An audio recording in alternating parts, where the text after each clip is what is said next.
Assalamualaikum warahmatullahi wabarakatuh.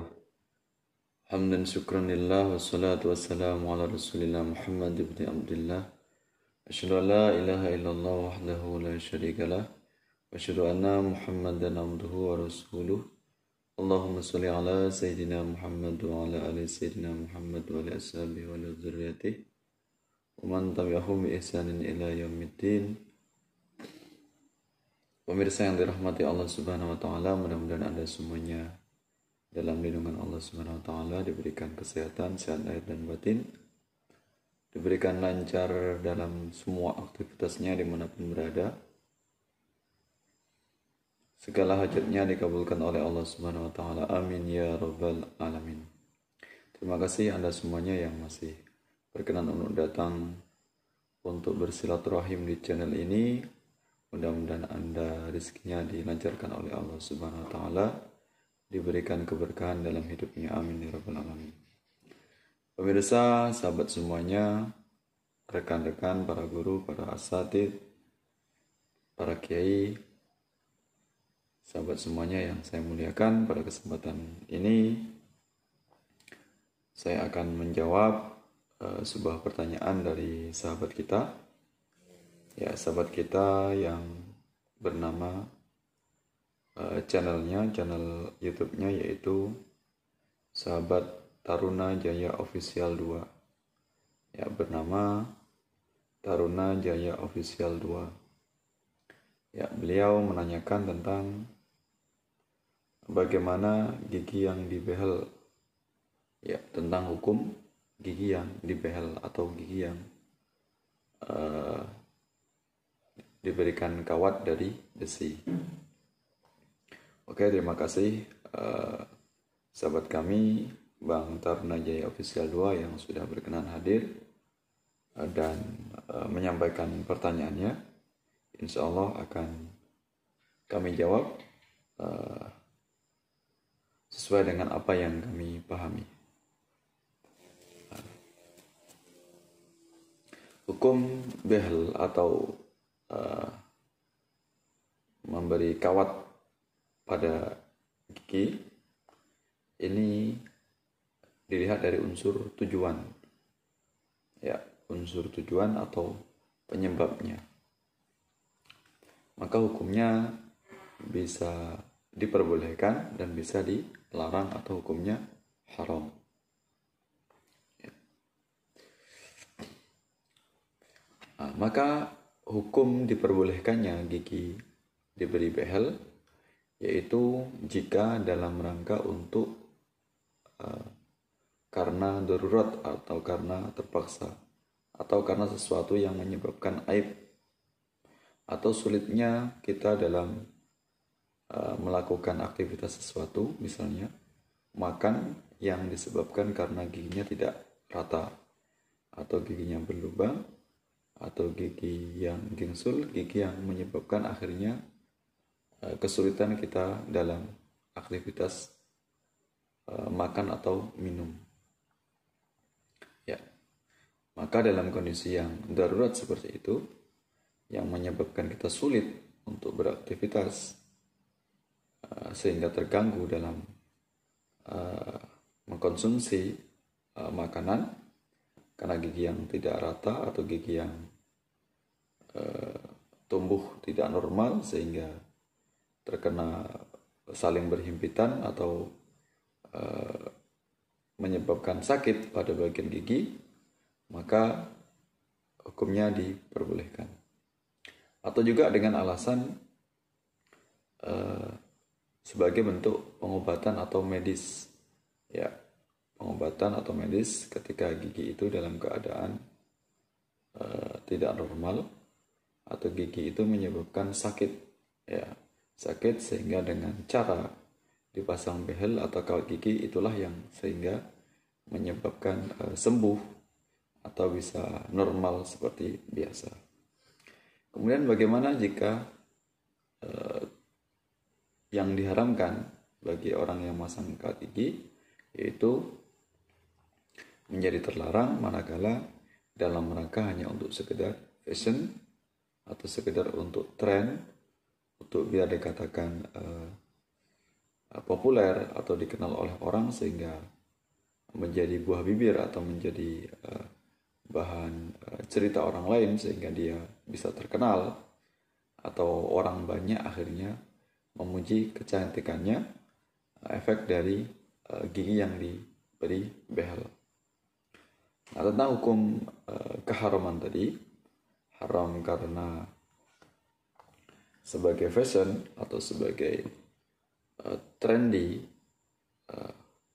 untuk sekedar untuk gaya-gayaan, ini bisa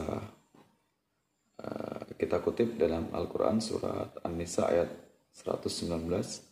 Bismillahirrahmanirrahim. Wala udillannahum wala umanniyannahum wala amurannahum fala yubattikunna adhanal an'am wala amurannahum fala yughayyirunna khalaqallah wa ma yattakhidhish syaitana waliyyan min dunillah faqad khasira khusranan mubina. Yang artinya, wala udillannahum, dan aku benar-benar akan menyesatkan mereka semua. Ini adalah perkataan setan. Wala umanyanahum, dan akan membangkitkan angan-angan mereka, angan-angan kosong maksudnya. Ya, punya sesuatu atau keinginan yang macam-macam. Wala amurannahum, dan akan kuperintahkan kepada mereka, ya, maksudnya di sini ada tradisi orang jahiliyah yaitu memotong telinga binatang ternak, ya. Fala yubattikunna adanal an'am. Kemudian mereka benar-benar memotongnya telinga binatang ternak. Wala amurannahum, kemudian aku perintahkan kepada mereka, fala yughayyirunna khalqallah, untuk mengubah ciptaan Allah. Ya. Wa may yattakhidhish syaitan, dan barang siapa yang mengikuti langkah setan, waliyan, sebagai wali atau sebagai pelindung, sebagai penolong, ya, sebagai sesuatu yang dicintai, sebagai sesuatu yang menjadi bahan pertimbangan atau perkataan yang senantiasa didengarkan, perkataan setan, min dunillah, selain Allah, faqad khasira, maka dia adalah orang yang khasir, rugi, khusranan mubina, benar-benar kerugian atau kerugian yang nyata. Nah, jadi mengubah ciptaan Allah seperti tadi, yang sebenarnya giginya baik-baik saja, tidak ada masalah, normal-normal saja, tidak terlalu menyebabkan aib sehingga dia malu atau giginya itu akan menjadi cemoohan orang, kecuali hanya sekedar fashion saja karena mungkin uangnya banyak, uangnya berlebih, melimpah ke sana kemari untuk menghabiskan kekayaannya itu, maka dia memasang itu, maka di situ hukumnya haram karena sebagai yughayyiru khalqallah, yaitu mengubah ciptaan Allah. Kemudian disebutkan lagi dalam sebuah hadis yang diriwayatkan oleh Imam Bukhari dalam hadis yang nomor 4886 dan hadis riwayat Muslim 2125. La'anallahul washimat wal mutashimat wal mutanafmisat wal mutafallijat lil husnil mughayyirati khalaqallah. La'anallahul washimat wal mutashimat. Allah melaknat washimat, yaitu orang yang membuat tato, wal mutashimat, orang yang minta dibuatkan tato. Jadi tato, goresan atau gambar dalam tubuh yang sehingga dia mengenai kulit, maka masuk ke dalam kulit, itu hukumnya terlarang, Allah akan murka dan akan dilaknat. Wal mutanammisat wal mutafallijat, yaitu orang yang menyukur alis dan yang merenggangkan gigi, ya, untuk kecantikan atau untuk bergaya-gaya, ya. Mutafallijat itu merenggangkan gigi, sedangkan mutanammisat yaitu mencukur alis. atau mengubah alis yang semula normal kemudian dibuat alis yang bentuknya macam-macam aneh-aneh, atau melonggar-longgar biar dikatakan cantik luar biasa, maka di situ termasuk hukumnya mengubah ciptaan Allah. Ya, maka itu hukumnya adalah terlaknat atau dilarang oleh Allah.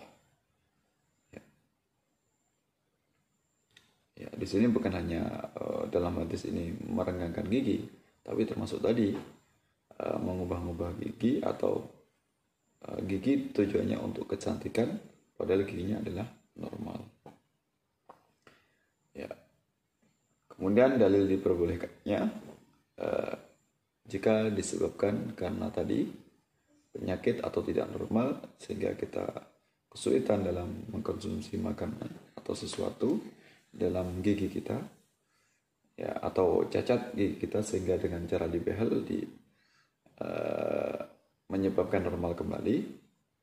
Ini ada hadis yang menjelaskan, yaitu hadis riwayat dari Imam Abu Dawud 4232 nomornya, an Abdurrahman bin Tarafah anna jaddahu Arfajah bin As'ad uti anfu yaumal kulab fattakhadha anfan min wariq fa antana alaihi fa amarahu Nabi sallallahu alaihi wasallam fattakhadha anfan min zahab. Ya, diriwayatkan dari Abdurrahman bin Tarfah, ya, dari sesungguhnya kakaknya yang bernama Arfajah bin As'ad, uti anfuhu memotong hidungnya yamal kulab pada hari kulab, yaitu perang kulab. Ya. Fatakhadha anfa, kemudian beliau membuat hidung, ya, min wariq, dari perak. Fa antana alaih, kemudian hidungnya membusuk. Fa amarahun nabi, kemudian Nabi memerintahkan fatakhadha ana min zahab, untuk membuat atau memakai hidung buatan dari zahab, dari emas. Nah, di sini kalau faktor darurat, faktor untuk kemaslahatan, faktor yang menyebabkan karena sesuatu yang harus untuk dilakukan, tidak ada cara lain kecuali dengan cara itu, maka hukumnya diperbolehkan. Ya, dengan alasan sakit itu tadi atau abnormal, tidak normal. Maka selain itu, dalam kondisi wajar dan baik-baik saja, maka hukumnya adalah terlarang dalam ajaran Islam. Mudah-mudahan apa yang saya sampaikan memberikan kemanfaatan untuk kita semuanya. Jika ada sahabat yang ingin bertanya, ingin menyampaikan pendapatnya, ingin sharing tentang pendapat yang berbeda, saya persilahkan di kolom komentar. Terima kasih atas perhatiannya, mudah-mudahan bermanfaat untuk kita semuanya, terutama untuk pribadi saya sendiri yang sedang dalam rangka belajar menimba ilmu atau thalabul ilmi. Mudah-mudahan Allah memberikan rahmat, hidayah, ampunan, maghfirah, keberkahan untuk kita semuanya. Sampai bertemu dalam kesempatan berikutnya. Mudah-mudahan Allah memberikan kesempatan kita untuk bisa bertemu kembali, diberikan umur yang panjang.